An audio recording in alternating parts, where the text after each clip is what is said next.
So that was about 8 seconds you sat through without losing attention, but how can you train your mind to keep this attention for longer? I'm Salim, I'm a med student, and I've spent a lot of time improving my attention span so that I can focus on what I need to do. And I'll go through a 5-part strategy called the Unity Method so that you can do the same. So first, I have a question. When you get distracted, how often do you give in to the distraction? When most people are studying or working and then get distracted, whether that's by their phone or even just their thoughts, they usually give in and act immediately in response to the distraction, losing attention to the task that they were meant to be doing. And this usually happens because what you're doing isn't instantly satisfying, because you probably won't have problems scrolling on TikTok or YouTube for hours. But I won't tell you to make what you're doing fun, because the first thing you need to do to manage this problem is to tolerate boredom. And there's a practical way to do this. When you find yourself losing attention on a task, write down a list of what's distracting you, whether that's checking your phone or even thinking about what you're going to eat for dinner. This simple active input can keep you consciously doing your task so that you don't go into an autopilot mode where you get distracted by anything that pops into your mind. But this allows you to go back to the list after you've finished your current task as a way to clear the backlog in your mind. And now for the next point, I have a very specific example. How often have you found yourself going on your phone to Google the definition of something you're learning, to then end up staying on your phone and forgetting about why you went on your phone in the first place? I've seen this happen to a lot of people where they lose the attention they initially had because they head into the wrong direction without even realizing it. So what you should do is set a conditional statement. If you do something besides your current focus, make sure you know exactly why you're doing it. For example, if you need to Google a definition, say it out loud or in your head that when you go on Google, you'll search the definition and then close the app. It's again a simple thing, but simple things work because they don't take much extra effort to do. And it works to keep your mind actively engaged with what you're currently doing instead of allowing the algorithms to take control over you. And kind of a bonus point, but this is why it's good to break down your tasks into smaller chunks. Clarity is what keeps you from getting distracted because there's a clearer direction to where you're going. So now, to improve your attention span or focus, it's good to understand what they're built from. And I see it as similar to going to the gym. Because to help you get stronger, you need the discipline to have a healthy lifestyle and the discipline to regularly exercise. But you also need direction to help you do what's good for you. And there's a few ways to apply this to train your attention span. The first is something I've mentioned before, and that's to set a timer for how long you focus for. When you find yourself losing focus, pause this timer and write it down. This is the time you have to beat or aim for the next time you want to focus on something. The next is to limit your distractions, not just for when you sit down to focus, but to limit them throughout the whole day. I know it's difficult to keep off of your phone, especially since the algorithms are made to be as addictive as possible, and that's why you need to make the limits you set personalized to you. So this could be setting a time limit for using your phone, dropping it down by a certain percentage every week. For example, if your daily usage was 4 hours, drop it by 10% or about 25 minutes the next week. Make this a gradual change so that you can adapt to it and stick with it in the long term instead of creating an unrealistic limit that you won't stick to. And now, something to realize is that your attention span is a limited resource because you probably can't focus forever. And that's why it's still important to give yourself time to relax. But a lot of people don't have clear intentions for when they relax and do things such as go on their phones or watch TV at random points in the day. But what you should do is consume media intentionally. And there's two things to keep in mind with this. The first is to set times for when you allow yourself to use your phone, TV or laptop for downtime. For me, that's usually at night where I spend about 30 minutes to an hour to play video games or to watch something. The second thing to keep in mind is to avoid short form content. It's partly why I don't do content for YouTube Shorts or TikTok, because it would feel wrong to give productivity advice when short form content is made to be very addictive, where you barely have any control with knowing what's coming up next. So use this time to watch podcasts or enjoyable informational videos. Veritasium is a channel I enjoy watching because his channel is entertaining but also educational. And now I have a more scientific point which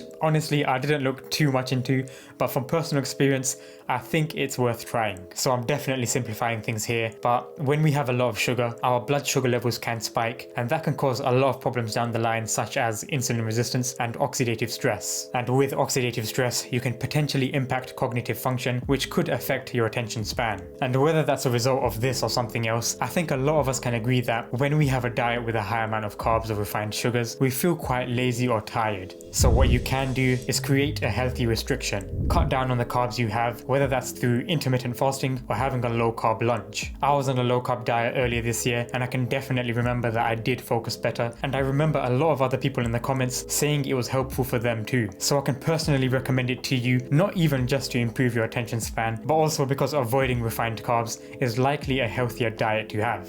And the final problem is that even when you have a good attention span, it can still be difficult to get yourself to work hard, especially when you feel a pressure to do better. And this pressure makes you more likely to procrastinate to avoid the stress of picking yourself back up again. So in this video here, I talk about how you can immediately stop procrastinating and get on with what you need to be doing. So click the video to learn more.